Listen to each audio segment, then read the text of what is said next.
जब वहां से लौटे तो सायंकाल समुद्र के किनारे बैठे हुए थे। एक बेंच पड़ी थी और बैठकर वहां समुद्र की तरंगे देख रहे थे और नाम जप कर रहे थे। एकांत था, कुछ थोड़ा सा अंधेरा भी हो रहा था। बेंच पर बैठे नाम चिंतन करते हुए समुद्र की तरफ देख रहे थे तो अचानक देखा कि बेंच के समीप एक पारसी सज्जन खड़े हुए हैं। सफेद पोशाक, सफेद पाग बांधे हुए ऐसे खड़े हैं। बहुत देर तक भाई जी उनकी तरफ देखते, फिर नाम जप करते, फिर देखते और वो खड़े ही रहे। भाई जी ने सभ्यतावश कहा, साहब बैठ जाइए। अब वो बोले डरिएगा नहीं। भाई जी ने कहा, मैं क्यों डरूंगा? बोले नहीं, मैं कोई आदमी नहीं हूं, मैं प्रेत हूं। एक बार भाई जी को पसीना आ गया, जैसे कोई एकदम बोलेला कि तो एकदम। उसने पहले कहा कि आप डरिएगा नहीं, मैं प्रेत हूं। सुनते ही भाई जी के पसीना आ गया। मतलब एकदम अचानक किसी को भी ऐसा हो जाएगा। उन्होंने कहा, डरिएगा नहीं, मैं उन प्रेतों में नहीं हूं जो किसी का अनिष्ट कर सकूं। मेरी हिम्मत नहीं थी कि मैं आपसे बात कर सकता यदि आप ना बोलते। ध्यान दीजिए, एक प्रेत योनि भी है 84 लाख योनियों में, जिनका शास्त्र विरुद्ध आचरण बनता है, धर्म विरुद्ध आचरण बनता है, जो अधोगति को प्राप्त होते हैं। जैसे धुंधकारी के विषय में आया है कि वो प्रेत योनि को प्राप्त हुए थे। भागवत में बहुत से ऐसी गलतियां हैं जो हो जाने के कारण फिर हमें प्रेत योनि मिलती है। बड़ी भयानक कष्टप्रद स्थिति होती है। उसमें बड़े अच्छे भी प्रेत होते हैं, बहुत बुरे भी, बहुत ही भयंकर कोटि के भी होते हैं। और ये स्वयं सृष्टि में कुछ खा पी नहीं सकते। नदियां बह रही लेकिन प्यासे तड़पेंगे, एक बूंद पानी नहीं पी सकते। ये जब पिएंगे जब कभी तुम्हारे ऊपर सवार हो जाएंगे, तभी ये आहार विहार कर सकते हैं, अन्यथा नहीं। ऐसे तड़पते रहते, चिल्लाते रहते हैं। जब कोई अपवित्र और कर्महीन पुरुष फंस जाता है तब ये उनके ऊपर सवार हो जाते हैं, उनका खून पीते हैं, उनके द्वारा जो जल भोजन आदि पाया जाता है उसको वो ग्रहण करते हैं। जो भगवान नाम जप करता है उसको स्पर्श भी नहीं कर सकते, बात भी उससे नहीं कर सकते। विश्वास करना, जो भगवान नाम जप करते रहते हैं, ये प्रेत योनि की ताकत नहीं कि उसका स्पर्श कर सके। अपना कल्याण करने के लिए बड़े संतों के जीवन में आते हैं। देखा गया पूज्यपाद सिउड़िया बाबा जी के भी जीवन में एक पाया गया कि एक बार वो वृक्ष के नीचे बैठे हुए थे तो देखा एक प्रेत वृक्ष को हिला रहा है।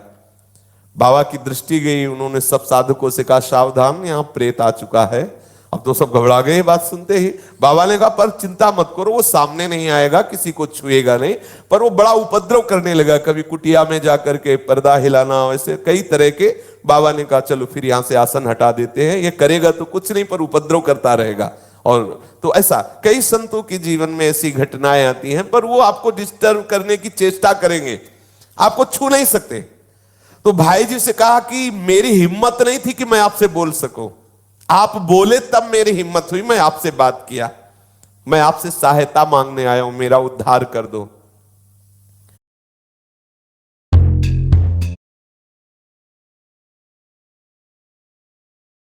मांगने आया हूं, मेरा उद्धार कर दो। भाई जी थोड़ा हिम्मत किए। जब वो बोला, आपसे सहायता करने आया, आपका मैं अनिष्ट नहीं करूंगा, मुझ में ऐसी ताकत नहीं है कि मैं यहां किसी से भी बोल सकूं। जब तक कोई मुझे बुलाएगा नहीं तब तक मैं बोलूंगा नहीं। देखो ये सूक्ष्मता की बात। जैसे कोई खड़ा है, ए कौन हो, सुनो हमसे बात करो, अब वो बात करेगा। अगर आप ऐसा ना बोले तो इसीलिए बोलने की जरूरत क्या है। जैसे आप गंगा किनारे भ्रमण कर रहे हैं या कहीं कोई ऐसा दृश्य दिखाई देता, नेत्र नीचे कीजिए, चले जाइए। आपको अगर शंका है, कोई खड़ा है क्या, क्यों शंका करो, चलो चुपचाप आगे बढ़ो। ए कौन है, सुनो बात करो हमसे, तो फिर बात कर लेगा तुमसे। वो कह रहे हैं, वो प्रेत बोला, हम लोगों के लिए आदेश, पूरी सृष्टि में मैं किसी को अपनी तरफ से नहीं छेड़ सकता जब तक कोई हमें न छेड़े। अच्छा, जैसे उनकी वृत्ति मलिन होती है, तो जब तक आप अपवित्र नहीं हो, जैसे जूठे मुंह हैं, ऐसे ही सब अपवित्र हैं, गंदे आचरणों का चिंतन कर रहे हैं, उनको प्रवेश होने की गुंजाइश है। कोई न कोई ऐसी घटना करेंगे जिससे आप उनसे आकर्षित हो, वस्त्र के द्वारा या किसी आसन के द्वारा। मान लो उनका ऐसा अपवित्र आसन है, अपवित्र वस्त्र है, जिससे किसी भी तरह उनका संयोग होने का है चांस, वो आप में प्रवेश कर जाएंगे। यदि आप नाम जापक हैं, पवित्र रहते हैं, तो कहीं भी भ्रमण करके देखा है, गंगा जी की परिक्रमा जब की, तो कहीं भी कोई भी ऐसी घातक क्रिया नहीं। और जबकि जगह जगह स्मशान मिलते हैं, दोपहर में भी, रात्रि में भी रुके, कभी ऐसा नहीं। कभी भगवान नाम जापक ऐसा डरे ना, पर अपनी तरफ से किसी से बोलने के लिए नहीं। कोई वस्तु पड़ी हो, कोई पद, ये सब नहीं छूना चाहिए। तुम्हें लगता है कि ये वस्त्र है, ये अटैची है, ये किसी की पर्स है, पता नहीं किस लक्षणों से युक्त है, तुम्हारी हानि कर दे, ऐसा कोई पड़ी हुई वस्तु न छुए, किसी से बोले ना, अपनी तरफ से किसी से वार्ता न करे। ये अगर ऐसे सावधान रहे तो है। प्रकृति में है 84 लाख योनियों में एक योनि, पर कभी ऐसे सहसा किसी को वो आक्रमण करके नष्ट नहीं करते। कोई घबराए नहीं, ऐसा तुमसे बढ़कर वो नहीं है। सबसे बड़े प्रेत तुम हो। यदि आप अपने में रहो तो लाखों प्रेत आपके अधीन हो जाए। आप समझो, जहां यमपुरी की चर्चा आती है तो उन्हें प्रेत राज कहते हैं, यमराज जी को, और समस्त जीवों को प्रेत कहते हैं। भूत सर्वभूत हिते रता, सब भूत ही तो है। देखो ये 5 महाभूत है, नहीं ये भूत थोड़ी, ये महाभूत है। इनमें फंस गए, अब इनसे मुक्त हो जाओ। ये भूत है, परेशान करते रहेंगे। 5 तो लगे ही है, चूक गए तो और ऊपर इनमें छठा भी चढ़ जाएगा, और वो परेशान करता रहता है। इसलिए मैं प्रतीक्षा कर रहा था कि आप बोले तो मेरी हिम्मत पड़े। भाई जी महाराज प्रेत से बोले, तुम क्या चाहते हो? बोले, मेरे पास बहुत सी शक्तियां हैं, मैं कोई साधारण प्रेत नहीं हूं, मुझे गीता याद है पूरी। वैसे तो कहते गीता के श्लोक बोलो तो प्रेत भग जाएगा, वो कह रहा मुझे गीता याद है पूरी, पूरी गीता याद है मुझे।